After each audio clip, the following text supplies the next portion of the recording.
Hello, welcome to Miss Peepers Reading Corner. I'm Katrina, aka Miss Peepers. Let's talk about marriage. Today we're talking about Jude the Obscene by Thomas Hardy.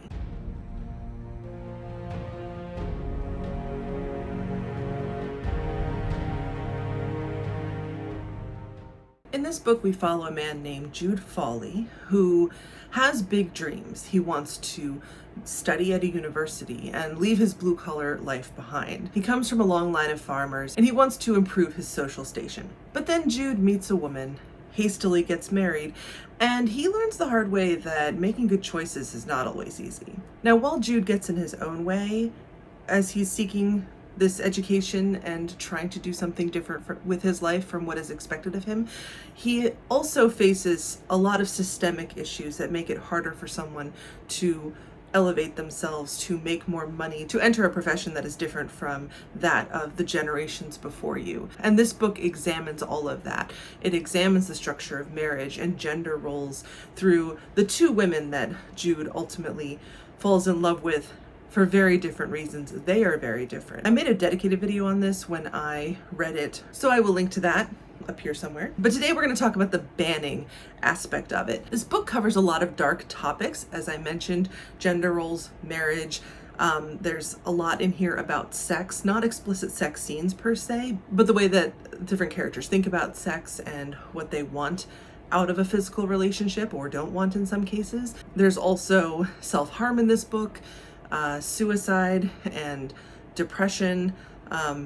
So there are a lot of dark themes, and consequently, when the book was published back in the 1800s, it was met with quite a bit of criticism. One reviewer called it Jude the Obscene, and the Bishop of Wakefield at the time spoke out against it pretty strongly, saying that it was immoral and that it was a book that good Christians should not be reading.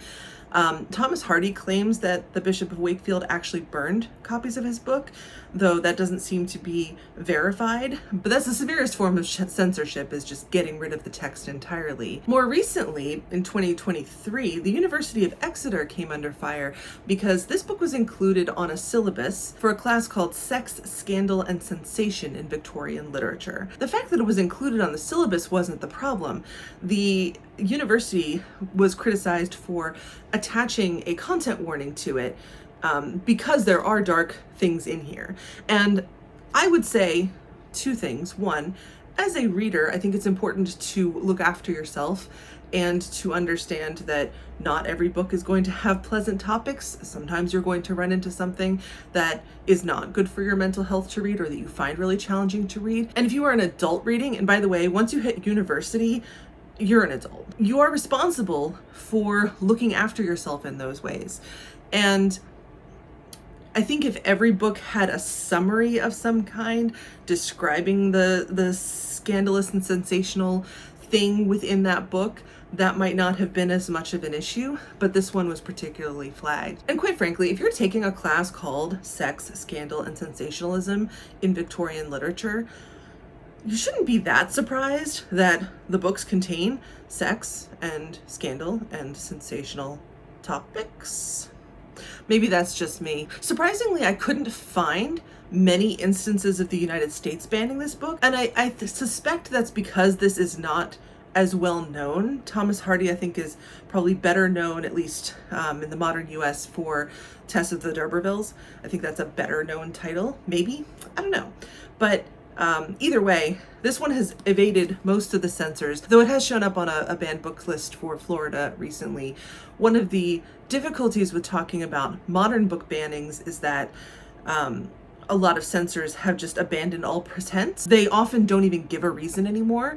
They just hand over a stack of 50, 100, 200 books and say all of these need to go, which is not only obnoxious, but it also it underscores that it's not about the individual books and it's not about what's in the books individually, but rather it's about restricting knowledge and restricting people's access to literature, particularly children, particularly students. The next question, of course, is why should you read this book?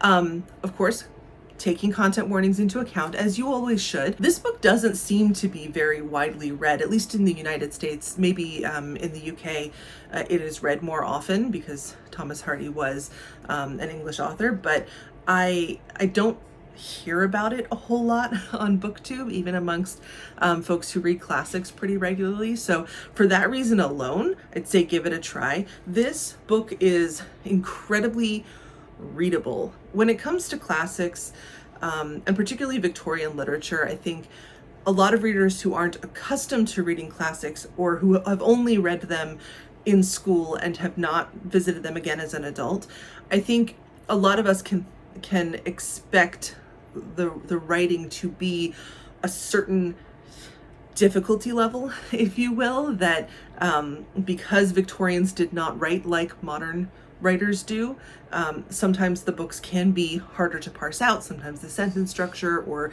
the vocabulary chosen can be difficult to parse out.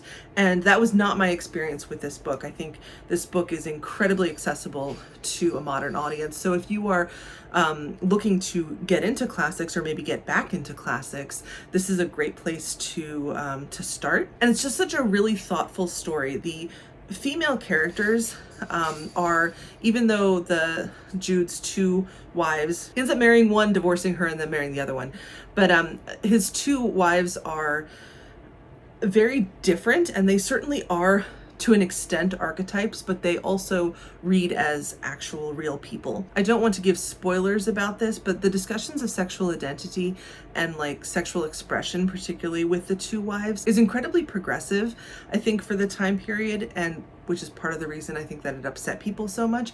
But it also, even though it doesn't use the language that we have now for different identities, because the people didn't widely use those terms, or some of the terms didn't exist yet, some of that discussion does come through here if you think about what the characters are saying about how they feel about sex and relationships. I know that was super vague, apologies.